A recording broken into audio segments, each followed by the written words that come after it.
Hey everyone, it's the Angry Honey Badger, and it is time for us to take a look at a Nautilus build. We're going to be playing him in the jungle, but first we're actually going to invade, which will cause you to take different things first, but nonetheless it's going to allow you to pick up a easy first blood like that.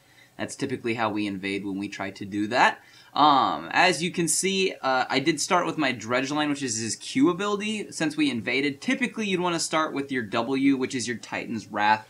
What that is that gives you your shield, and then your standard attacks deal some damage over time. So that's what you typically take at level 1 while jungling. I don't have it though, because like I said, we invaded this game, and we got a kill for it, which was nice.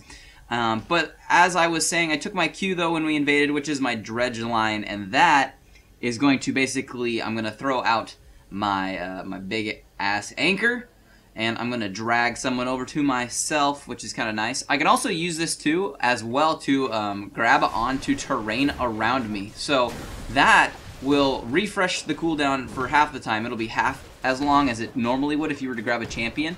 And you can grab terrain and kind of get away from people if you're trying to get away. So something else you can kind of do with Nautilus.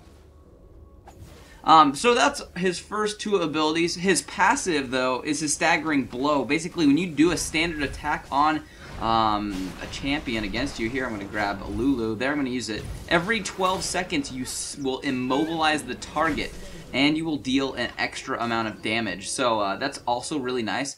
There's also another little gank early on, since we are on that side of the jungle. Now we can start to speed up footage a little bit. But I got 2 assists already, which is kind of nice, and was able to take their blue buff. They may take mine. I cannot remember, though. This game was a little while ago. But nonetheless, that's what's happening early on so far. But you also do have your passive, like I said, and you will immobilize someone. So just pay attention to that. It's really, really good. Nautilus is kind of the king of CC. Or he's up there with people who just have tons of crowd control. Leona also has a ton too, and a few others. But just about everything he does has some kind of form of slowing you down. So it's very, very nice when you can use it all effectively, and we can do all of that. Next, we do have his E ability, which is his Riptide. That's going to send out those charges around me, and that is going to slow the champions that it hits. I'm trying to move in here to get to Twisted Fate. Fizz has got to back off because he's about to die. I do barely grab the Fate and hit him real quick with a Riptide and a standard attack and pick up the kill. Fizz will get that assist, so that's good. I was on my way towards that lane, but they started fighting before I was able to get over there and officially gank it. While you're in the jungle, though, you're basically going to want to be using your Titan's Wrath, which is your shield, to, you know, kind of negate damage, and you will be dealing bonus damage over time when that shield is still up. So that's something to remember. I'm going to head back to base real quick, though, because it's about that time. I'm going to go ahead and pick up the first part of my Spirit of the Ancient Golem. I'm going to pick up that Spirit Stone, which is going to give me health regen, mana regen, and help me kill minions in the jungle. And then I'm also going to pick up the beginning of my boots, so I'm a little bit quicker on my ganks, although I already am pretty quick because I do take movement speed quintessences. This is something I'm doing a lot this season because of the differences or the changes that they have made. Get into a little bit of fight, but they're going to get away there. Basically, I've been taking move speed quintessences on almost everybody I take top. And for almost everybody, not everybody I take top, but a lot of people I take top. And then for all of my junglers, basically, movement speed quintessences in Season 3, I've said this a few times in other builds, they're going to be as good as Boots 1 for people who in lane who take Boots. So when you come gank, you're just as fast as them without Boots, so you don't really have to worry about the move speed early on in the game, which is kind of nice. So that's one reason why I do like to take those. And here I'm searching around for somebody going back, did not find them though. So that's one thing you can also consider doing with your Nautilus as you're playing him. So I'm going to keep jungling, keep farming, try to gank when I can. Doing alright so far in this game, and we're just going to take care of business. This is that in-between time when I should be ganking and trying to farm, and hopefully nobody's super pushed or super dead before I can come gank them. So we're just going to keep jungling as we can and go out and gank while we, when we're in the position to do it correctly without trying to feed. So we have all that happening for us currently. Now, as for his ultimate, which I now do have because I'm level 7, I'm going to sneak in here. That's his depth charge. Basically, it locks onto a enemy target, and anybody it passes through on its way to that target will get knocked up. And when it hits that target, it's going to explode, deal some magic damage, knock them up, and then stun them as well for a short time. So That is his ultimate. Works really well. It's also good to position, try to get to high priority targets in kind of the back of the enemy. Their Fizz initiates with the ult. I'm going to use it now to knock up and stun the Twisted Fate. Now, I haven't used my Depth Charge yet because you don't need to use it like that immediately. You can always save it for when they start to put some distance between you and them. So what you want to do, like, if you don't have to use it right away while coming out into a lane, don't use it. It's the same thing with Amumu's Bandage Toss. You don't have to initiate with it coming straight out of the bush if they don't know you're there. You can just walk out into lane. It'll take them a second or two to react to it, and then when they finally start to run away, then you can use it, because you don't need to use it immediately if you use your abilities. Here I am going to die because I did go initiate for our team. Fizz was on his way back from base, but it's going to take him a second. Miss Fortune is going to pick up a kill on that Lulu, though, and I will pick up an assist. That dragon is still also trying to murder Shen, which is kind of funny. Now, Miss Fortune is going to die. Fizz is, though, going to move in here because Shen's still trying to take the dragon. He's going to kill Shen taking dragon, and he's going to kill Ashe, which was kind of funny, and take the dragon as well. So, good job, Fizz. That was kind of funny, but luckily we did get them all low enough that he could do that. I'm back at base at this point, and I think I actually did disconnect here. Realistically, I think that's why I'm standing still. But nonetheless, I will be back, and I will be buying items, which I am now, or something happened. I did pick up that Spirit of the Ancient Golem, though, now, and there's a little bit of a tweak in the video. That's kind of funny. But I did pick up my Spirit of the Ancient Golem, and I did also pick up my boots and finish those off. I go with Boots of Mobility with Nautilus. There I did block the arrow for the Fizz, unintentional block, but I definitely blocked the Ashe arrow. Which probably would have killed him because he did not have much life. And that didn't even hardly touch me. But nonetheless, that's what's going on. So we have the Spirit of our Ancient Golem going right now, which is going to give us health, armor, and tenacity, which is really nice. And then we do have our boots, which makes us really, really fast when we are traveling in between lanes, which allows us to gank other lanes pretty quick, which is kind of nice. So I'm running around at 449 right now, it looks like. On my way to lanes, and we're just going to go ahead and be doing that. Nautilus naturally gets pretty tanky, which is very, very, very good. So you don't really have to worry about too much, just ridiculous amounts of damage. You can get those boots and not really have to worry. Shen is standing still here, but now he can't even move because of that stun. I'm going to ult him. It looks like their Nocturne's ganking somewhere else.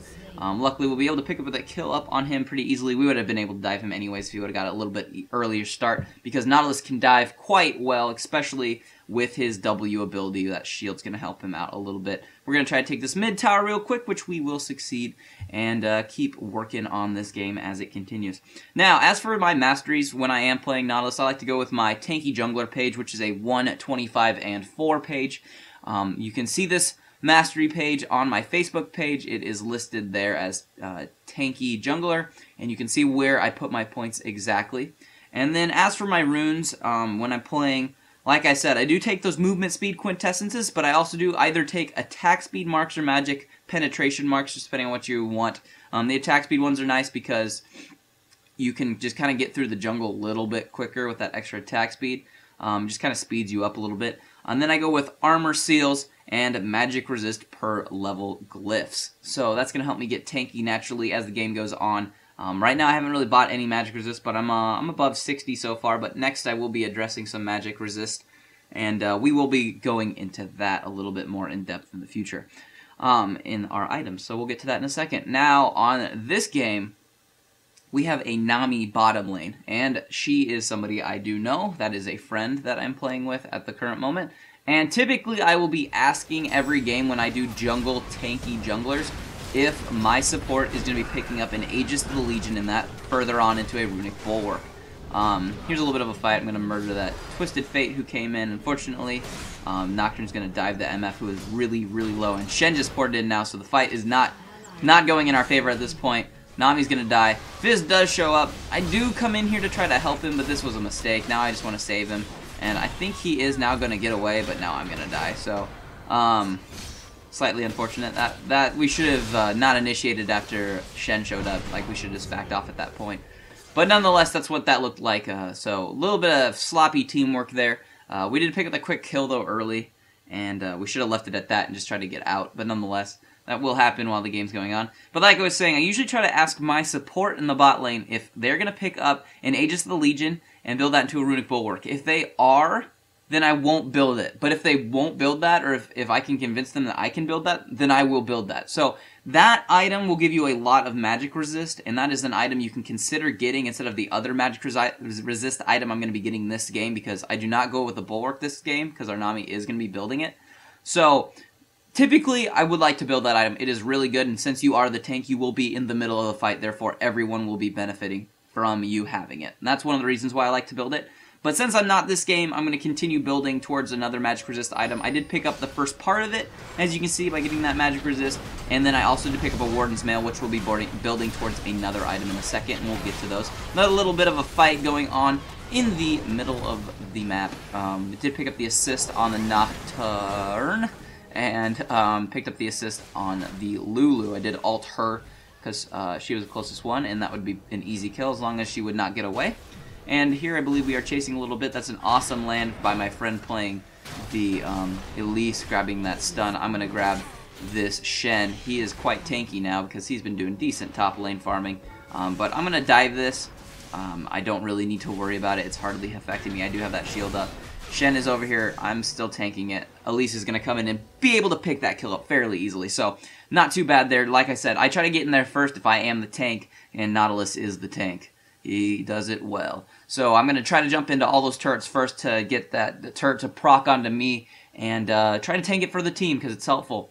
Now, back at base, I did pick up Kindle Gem, which is going to give me some cooldown reduction and some more life. That is going to be teaming up with that magic resist, and I will be building a Spirit Visage with that instead of that Runic Bulwark. So that's going to be a good item. Cooldown reduction is going to be great on it to help me out and be able to cast my abilities a bit more. Nautilus has a little bit of longer cooldowns because they are so CC heavy, but nonetheless, it's nice to pick up a little bit of cooldown reduction. There's some other ways you could do this too with other items that I'm not going to pick up this game, but you don't always have to do it. It's just nice that this item does have some of that for me.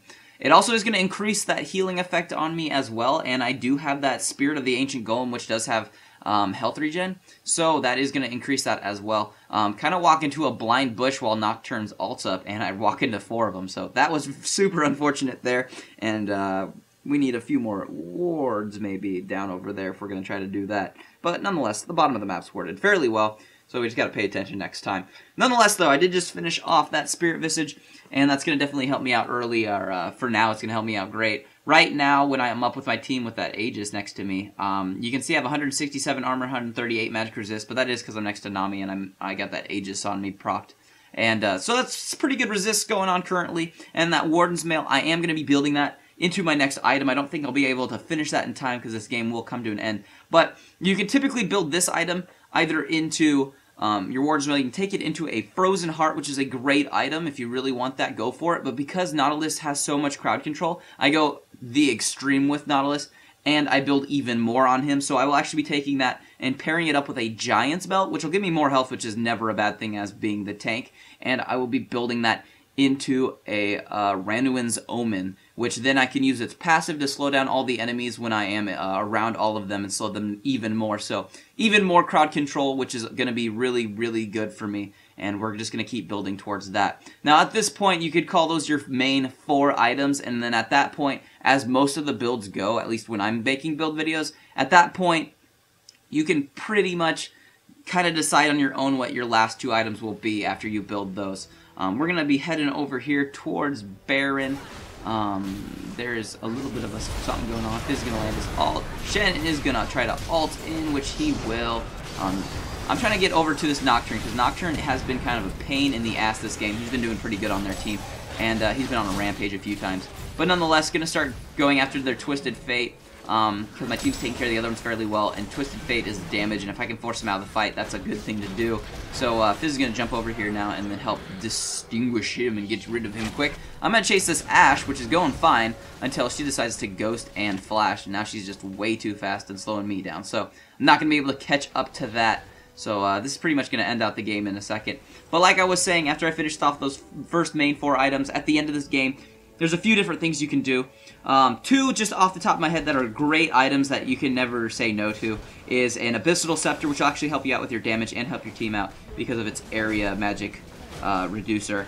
And then also a Sunfire Cape, which is going to do more damage, give you health, and give you armor. So those 2 items would round this build out quite well. You'd become even tankier and deal even more damage, so you'd kind of really be a giant pain. That's going to be pretty much the game, guys, though. If you have any questions, you can put those in the comments below. But other than that, hopefully this guide helps you out, and I'll just see all of you in the next build video.